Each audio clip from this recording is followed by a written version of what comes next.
Bismillahirrahmanirrahim. Assalamualaikum warahmatullahi wabarakatuh. Perkenalkan, nama saya Novel Limora dengan NPM 2735231199 dari kelas 4.3. Di sini saya akan menjelaskan etika mahasiswa di lingkungan perkuliahan di dalam kelas, etika dengan dosen dan antar mahasiswa. Baik, ada 3 pembahasan yang akan saya jelaskan di sini. Yang pertama yaitu etika mahasiswa dalam perkuliahan, yang kedua contoh etika dalam kelas, dan yang ketiga adalah etika mahasiswa di luar kelas. Kita akan bahas yang pertama. Jadi sikap terhadap dosen. Yang pertama, kita harus menghormati dosen, menunjukkan rasa hormat kepada dosen baik secara langsung maupun tidak langsung, seperti memperhatikan saat dosen berbicara dan tidak memotong pembicaraan.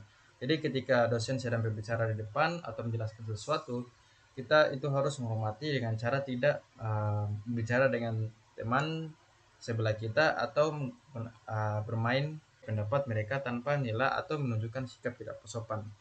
Yang ketiga yaitu apresiasi upaya dosen.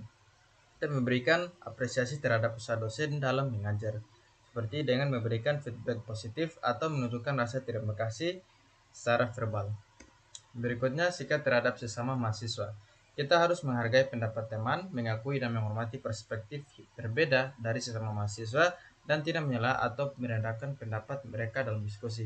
Kita harus menerima pendapat teman kita, walaupun pendapatnya negatif atau positif. Kita harus menghargai pendapat teman kita. Yang kedua yaitu bekerja sama dengan kelompok belajar, berpartisipasi aktif dan positif dalam kelompok belajar, berbagi informasi dan mendukung sesama anggota kelompok untuk mencapai tujuan yang kondusif. Yang kedua, kita akan bahas contoh etika dalam kelas. Yang pertama yaitu tepat waktu. Kita harus penting untuk hadir tepat waktu di kelas untuk menghormati waktu mengajar dan sesama siswa sehingga proses belajar mengajar dapat berjalan dengan lancar. Jadi kita itu harus usahakan menjadi orang yang tepat waktu, karena kalau kita terlambat maka tidak hanya kita yang terlambat, tapi kita akan mengganggu fokus teman-teman kita dan pengajar. Yang kedua yaitu tidak menggunakan gadget sembarangan. Jadi ketika dosen sedang mengajar atau memberikan materi, kita tidak boleh bermain handphone, karena itu dapat mengganggu konsentrasi atau fokus teman sebelah kita, entah itu melalui suara atau fokus dari mata teman kita. Jadi itu akan menunjukkan rasanya kurang hormat kepada pengajar. Yang ketiga, menjaga suasana kelas kondusif dan dengan tidak berbicara atau bercanda berlebihan, agar semua peserta didik dapat fokus pada materi yang disampaikan.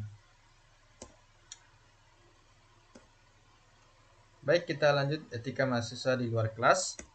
Yang pertama, relasi dengan dosen di luar jam kuliah, yaitu pertama, bertemu di jam konsultasi, menghormati waktu dosen dengan mengambil janji di jam konsultasi yang telah ditentukan dan mengikuti etika komunikasi yang baik. Jadi ketika dosen sedang mengajar, kita tidak boleh langsung konsultasi di dalam kelas, karena itu akan mengganggu pembelajaran saat dosen sedang mengajar dan mengganggu para teman-teman sekelasnya. Yang kedua, mengirim email yang sopan. Mengirim email dengan menggunakan bahasa formal, mengawali dengan salam dan menyampaikan maksud dengan jelas dan singkat, serta memberikan ucapan terima kasih. Interaksi sosial dengan sesama mahasiswa. Dengan yang pertama, memberikan dukungan akademis, menyediakan bantuan dalam bentuk diskusi kelompok, berbagi materi kuliah dan upaya bersama dalam memahami topik yang sulit. Yang kedua, saling membantu dalam aktivitas non akademis. Itu berpartisipasi dalam kegiatan ekstrakurikuler, bakti sosial atau kegiatan kemahasiswaan lainnya dengan semangat gotong royong dan solidaritas. Yang ketiga, menghormati privasi teman-teman dengan tidak mengungkapkan informasi pribadi tanpa izin dan menjaga kepercayaan yang diberikan di antara teman-teman. Baik, demikian dari video saya kali ini. Lebih dan kurangnya saya mohon maaf. Wabillahi taufiq wal hidayah. Wassalamualaikum warahmatullahi wabarakatuh.